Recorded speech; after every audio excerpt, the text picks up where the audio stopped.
Hi, guys, welcome back to continue the course and continue our journey to extinguish your anger.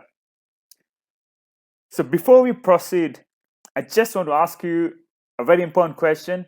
Have you logged when you got angry? Have you practiced metta meditation and impermanence meditation as we spoke about in the previous chapter? If you have done them, congratulations, you are ready to proceed towards extinguishing your anger. By doing those three simple exercises consecutively for 7 days, without a knowledge, you have conditioned yourself to be a happier person slowly but steadily. These exercises are so crucial for the success of other exercises we will be doing later in the course. So, if you have not put in the work, if you have not put in the effort, please stop here and go back to chapter 5 and only come here once you have done the activities ardently and consecutively for 7 days. If not, you may not get the use of this course as you are supposed to, which means that you're back to square one in managing anger. And if that is you, you need to stop now.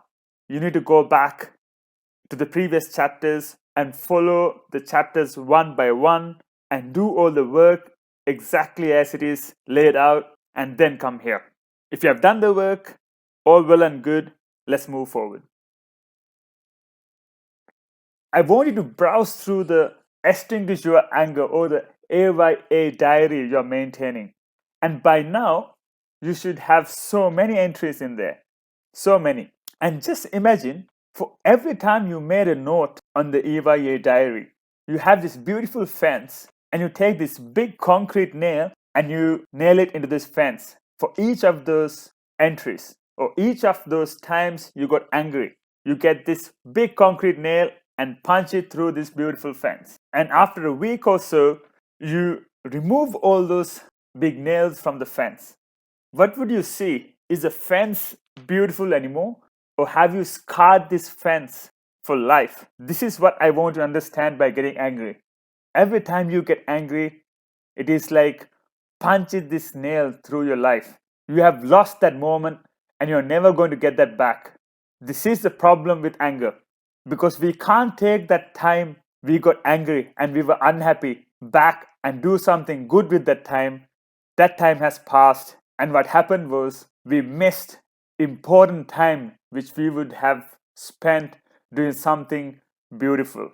So this is why we need to fix this problem soon. And by following this course as exactly as it is laid out, you are going to achieve this. Trust me. Okay, remember those 11 things we spoke about: achievements, money, profits, privileges, sensual pleasures, power, attractiveness, assets, being loved and popular, good health, and long life? We are going to condense it even more to 4 things. And if you have a pen and paper, please write it down because we are going to use it from now onwards. We are going to condense all the experiences which may make you happy or angry to 4 things: gains or losses, being loved or being unloved, praises or blame, including insults, pleasure or pain. Whatever experience in this whole universe which is going to make you happy or unhappy is based on these 4 things. They can be categorized into these 4 things. So I need you guys to be very familiar with these 4 things: gains or losses, being loved or being unloved, praises or blame, including insults, pleasure or pain. We are going to use this later in the chapter, so please take a pen and paper and write it down. You can pause the video if you want to.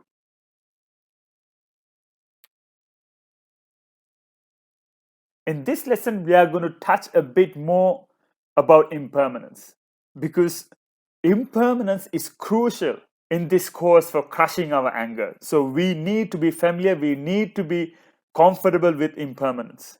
Look around you. Do you see anything which is permanent? Everything you see changes and there's nothing you can do about it. And this is the universal law.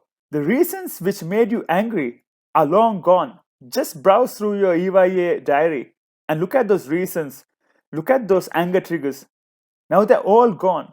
But some of you might still be holding on to some of those situations or anger triggers, which is still burning you inside. Maybe it happened years ago. Still, some of you might have this anger burning inside of you.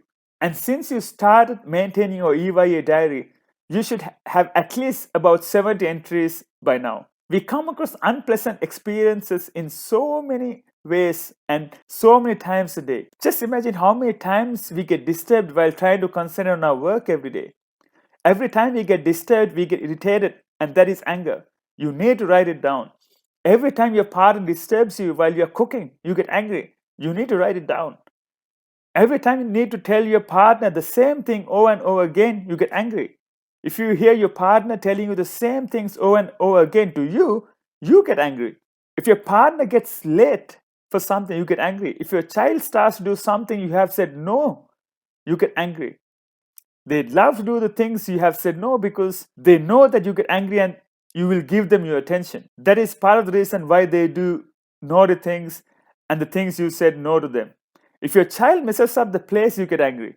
If your children wake up at night and disturb your sleep, you get angry. In the workplace, if you thought your customers were unreasonable, you got angry. If your boss was unhappy with you and told you off, you got angry. You got angry because your bus was late. You got angry because some driver broke some traffic rules. And you were even upset that they didn't get caught for it.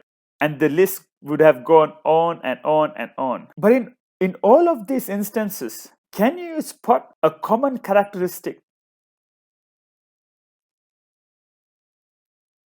All these situations, all these circumstances surrounding these situations are impermanent. They're all in the past, but we are continuing to be angry towards new triggers over and over again. And although some of these situations are long gone, like I said before, you are still hanging on to some of them. Everything has changed since then, but you're still angry towards the thought of that memory. Your anger you're holding is also impermanent. So why would you want to hurt yourself for something which is not permanent and something which is only temporary? Isn't it better to let go of it now rather than later, after all that suffering burning inside?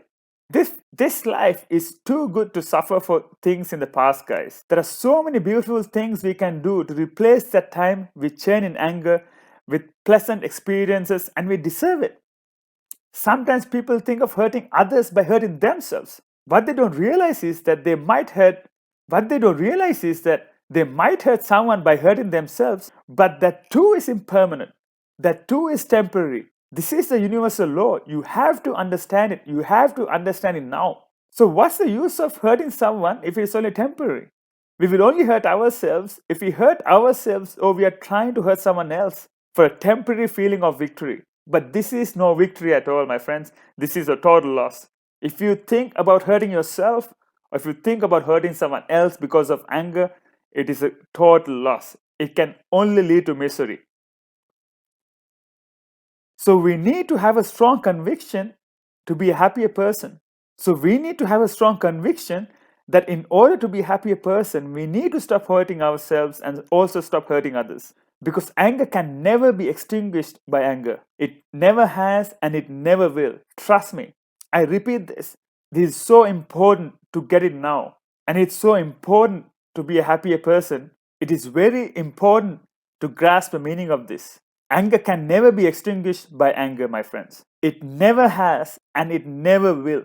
So whenever we got angry and we wanted to satisfy ourselves, we mostly thought of hurting someone out of anger, hurting ourselves out of anger, but anger can never be extinguished that way. It can be only extinguished by two things. And those two things are the ones you've been trying to practice slowly, step by step to be familiar with it. Anger can only be extinguished by impermanence and love. This is why you are practicing metta meditation and impermanence meditation for the last 7 days, at least 10 minutes every day. By now you have memorized them and you are going through them in a quiet place with your back and neck straight, with your chin parallel to the ground. And you must have noticed that your mind wanders to various other things, although you are trying to focus on the metta and impermanence meditation thoughts. But you should not be discouraged You shouldn't be discouraged at all thinking that you cannot do this. You need to put in your full effort to identify when your mind wanders and remind yourself this is not what I'm meant to do, and bring your mindfulness back to whatever you are doing. Keep doing this however many times you need to. If your mind wanders 10 times or 50 times, doesn't really matter. Don't stress. Just bring it back. Just remind yourself, just identify that your mind is wandering and bring it back to whatever you are doing. Bring it back to that metta meditation thoughts. Bring it back to that impermanence meditation thoughts. And you can understand about impermanence with this phenomena as well. You're trying to keep your focus on the metta meditation and impermanent meditation, but your mind wanders. Why? Your mind is not permanent as well. That is what it is trying to say. If we are trying to focus on something, and if you can't keep it in one place, if your mind wanders all around the place, isn't that impermanence there itself? There's no reason to be upset about it. There's no reason to be angry about it. There's no reason to be angry about yourself thinking that you can't focus on one thing for at least few minutes. Doesn't matter. You just need to keep trying and you will get better and better. And I want to tell you guys, it is not long now. And I want you to stick with me to the end of this course, no matter what. And go through these chapters sequentially as it is laid out. And you will see the results for yourself very soon. And from today, we are going to make some changes to how we enter our anger triggers and our responses in our EYA diary.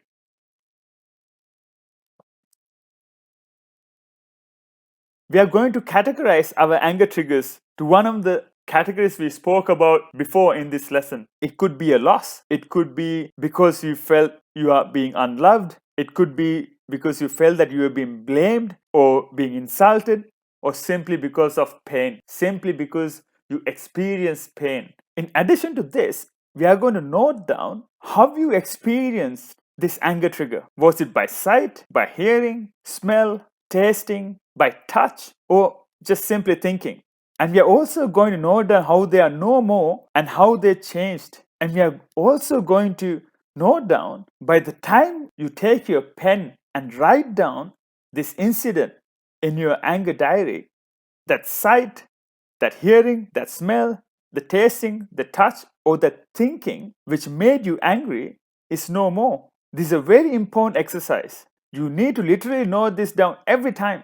You might feel that this is taking time and effort. Yes, it might. It might take some time and effort, but it's going to be worth it, guys. And it is going to be worth it in the end when you come out on the other side as a winner at the end of this course. Please put in that extra effort from now onwards. And this is going to take place for the next 7 days. So for the next 7 days, you are going to change how you enter your anger triggers in your EYA diary. For example, just say that your mother-in-law hinted that her son could have got married to someone better than you. So you can write in your EYA diary, I got angry and told her to find him a better wife. She deserved it. So that was your response. And the category, you can say it was an insult if you thought it was an insult. Because this is very subjective in nature, some people might think this would go into the category of pain. Some people might think that this anger trigger should be in the category of not feeling loved. Some people might think even this anger trigger should be in the category of a loss. It doesn't really matter at all. You only need to worry about just putting that anger trigger in one of those categories you think is best. So you've noted the anger trigger, you noted the response, you noted the category, and now you need to note down how by the time you're writing this down, that sight and hearing, which was the anger trigger, is no more. Your sight and hearing has changed. You are seeing some other things. You are hearing some other things now. That anger trigger, which caused you to dislike that sight and hearing, is no more. We'll take another example. Just imagine that you told your partner so many times to mow the lawn and he didn't. And now you can see the grass has grown even taller and you are pretty upset about it. So you need to log this down in your EYA diary. So how would you log it? So the anger trigger was that I told my partner many times to mow the lawn, he did not. Your response is, I got angry and I shouted at him. And now you have to write down the category this anger trigger should go in. So you can say you felt unloved, that he didn't care about what you wanted and he didn't want to listen to you. And now what has happened? The grass has even grown taller. Someone might write or this should go in the category of a loss because now you have to work harder to mow the lawn. Someone might think that this should go in the category of pain because seeing that grass has grown tall is causing you pain. And that is why the anger trigger made you angry. So, as I said before, doesn't really matter. It is very subjective in nature. Just think which one suits you the best and put it down there. And now we are moving on to how we are going to write down how that sight or hearing or smell or taste or touch or thought is not permanent, and however you got to know that anger trigger is no more. Your vision is something else, your hearing is something else, and everything has changed. So we need to do this exercise for the next 7 days at least. And by that time, you would have hundreds of entries in the EYA diary, which is fantastic. Most probably you will have at least 10 to log down every day. At least 10. So take effort and have fun and just make sure that you do this exercise because it's going to be a lifesaver towards the end of this course. And in the meantime, I need to remind you over and over again, don't let your mind trick you. Don't let your mind tell you that anger is something else and not anger. Always remember our definition of anger. Anger is a mode of mental state that feels repulsion towards anything. And how would we feel that repulsion? We only can feel a repulsion if we see something, if we hear something, if we smell something, if we taste something, or how we feel the touch and repulsion towards something we are thinking about. That is the only way we can feel repulsion towards anything.